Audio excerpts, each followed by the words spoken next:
E se, cada vez que a gente respira, isso não fosse um ato só nosso? E se fosse, na verdade, um eco do próprio universo?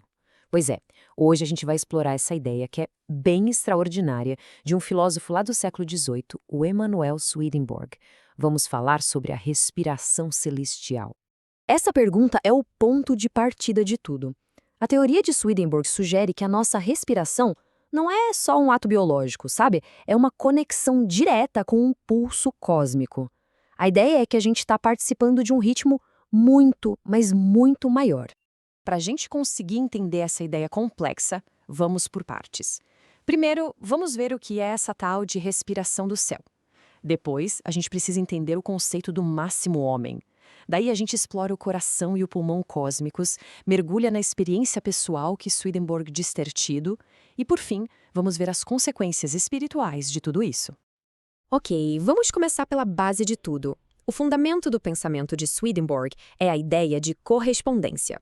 Basicamente, é a crença de que o mundo físico e o mundo espiritual são como espelhos um do outro. E a ideia central de Swedenborg é bem radical mesmo. Para ele, isso não era uma metáfora, não. Ele propôs que o reino celestial, o céu em si, tem um sistema rítmico, com um pulso e uma respiração, que funciona como a fonte de toda a vida. E essa respiração, segundo ele, tem umas características bem específicas. Ela é interna, então normalmente a gente nem percebe, mas ela influencia diretamente a nossa respiração física. E o ponto mais importante é que essa conexão é vital, absolutamente essencial. Nas palavras dele, se esse fluxo fosse cortado, a pessoa cairia morta na mesma hora. Tá, mas como assim um céu pode respirar? Para a gente entender isso, a gente precisa olhar para a estrutura que ele imaginou. Swedenborg pensou numa verdadeira anatomia do cosmos. A chave de tudo é esse conceito aqui, o máximo homem. Imagine que o céu inteiro, com todas as suas incontáveis sociedades de anjos, formam um único e gigantesco ser humano. E, de novo, não é uma figura de linguagem, é uma estrutura funcional mesmo. E isso aqui ilustra perfeitamente o princípio da correspondência que falamos antes. O coração, os pulmões, o cérebro, cada pedacinho do nosso corpo físico tem um correspondente espiritual lá no céu, que é habitado por almas cujas características batem com a função daquele órgão. Bom, se o céu é um corpo, ele precisa de órgãos vitais, certo? Para Swedenborg, os mais importantes são o coração e os pulmões, e eles correspondem aos dois reinos principais do céu.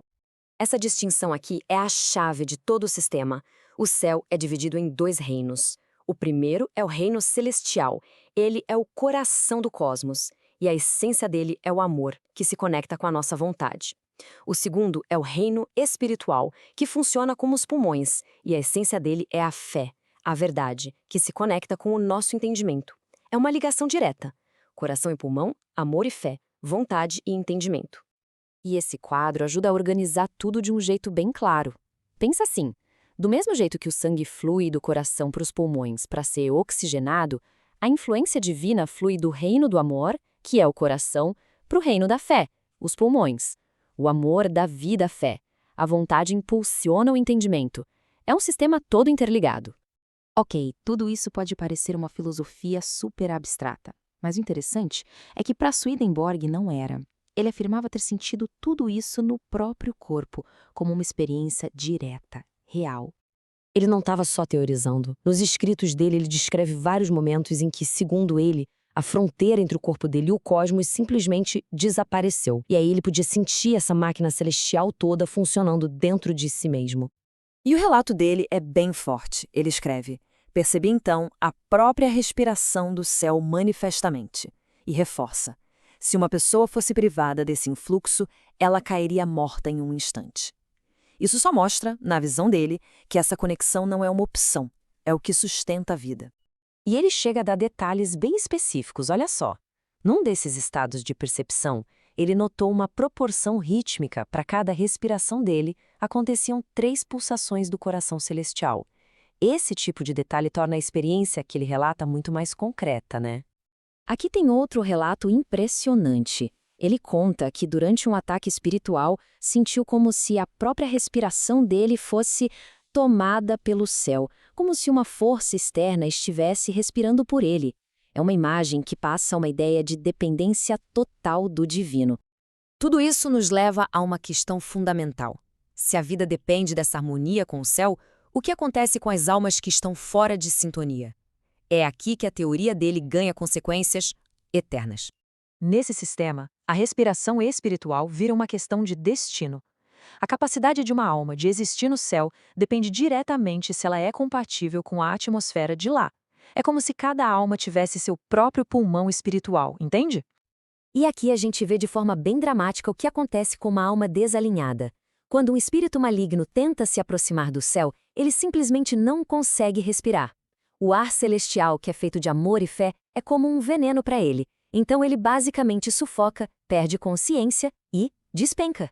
Cai direto para um lugar onde a atmosfera espiritual é compatível com a natureza dele.